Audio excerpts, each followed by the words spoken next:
Welcome to the Rusted Garden Homestead. This is, I think, the third video in growing vertically in my vertical gardening series. These towers are from Greenstalk Garden. I'm affiliated with them. You can find a link down below in the description if you want to save some money and pick these up. But I thought it'd be really important to show you how well things are growing. I will link the other two videos that got us to here.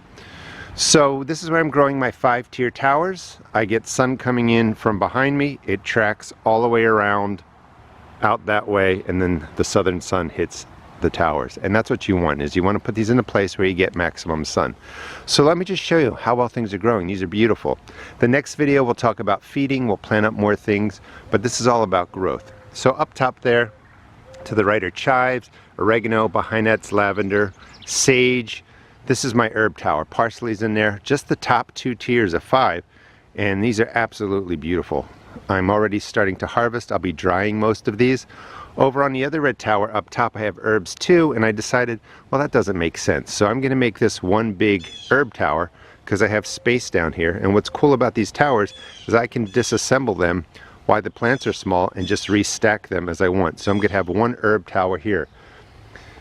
This was, I think, from the last video, growing basil and dwarf tomatoes, and look at how amazingly well these plants are doing. That's a determinate type tomato.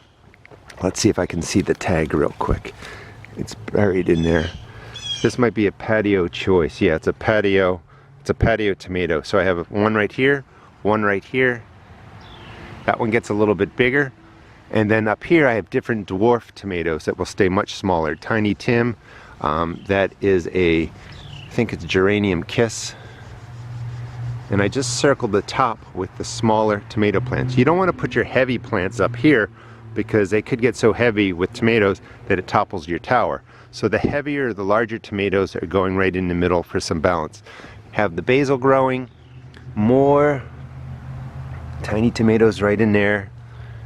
And this tower is packed just how I sort of envisioned it. That's a micro tom. This is a globe type basil. Your standard basil tucked way down in there, and just look at all the tomato plants. So this tower is doing extremely well. And again, in the next video I'll show you how to feed these, but usually, basically I just use a water soluble fertilizer, fill the top, and let it kind of work its way through the tower on the different tiers. I also feed in from the side, but we'll talk about that. This was my cool weather crop, sort of greens tower. And these are edible flowers, the pansies. And you can mix flowers in with leafy greens, parsley, some Swiss chard down there, doing really, really well. And you can see that the 5 tiers can really bring you a lot of food in flowers. Here's the side of the tomato tower that was hard to see. More of the herbs. That's actually weeds growing down there straight in the middle, so they're gonna have to get pulled out. Weeds still come to your vertical towers. Strawberries up top. If you want to save some money, plant your strawberries up top. They will send down runners just like this, and then you can tuck them into the lower tiers. You can kind of pin them down and they will propagate. So you could really make this a complete strawberry tower by just starting with 2 levels of strawberries and letting them naturally set out the runners and propagate them. The lettuce is all going to come out this week. It's starting to get warm, although luckily we have a couple cool days, so that will keep the lettuce in check. The lettuce here was cut off once. You leave the roots in and it comes back. Same with this one. So this is the second. Actually, this one, this one, this one, and this one are all a second growth of lettuce, because when I harvested it, I just took the leaves, left the roots inside. This is a plant that has not been harvested, I should say. And you can see that lettuce grows really well. So you could use these again in the fall. Start planting middle of August. You can get growth in September, October, November. Your leafy greens are often frost tolerant.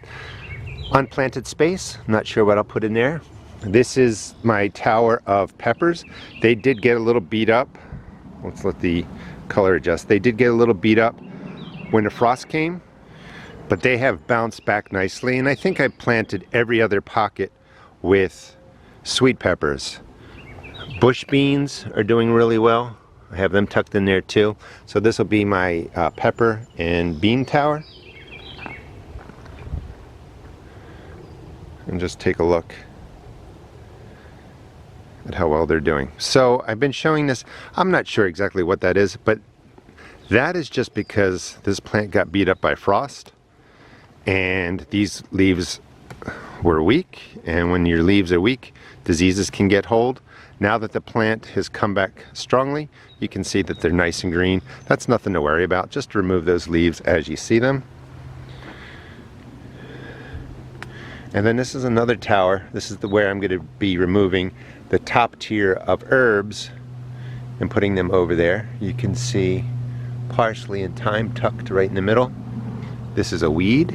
Let's bend that down.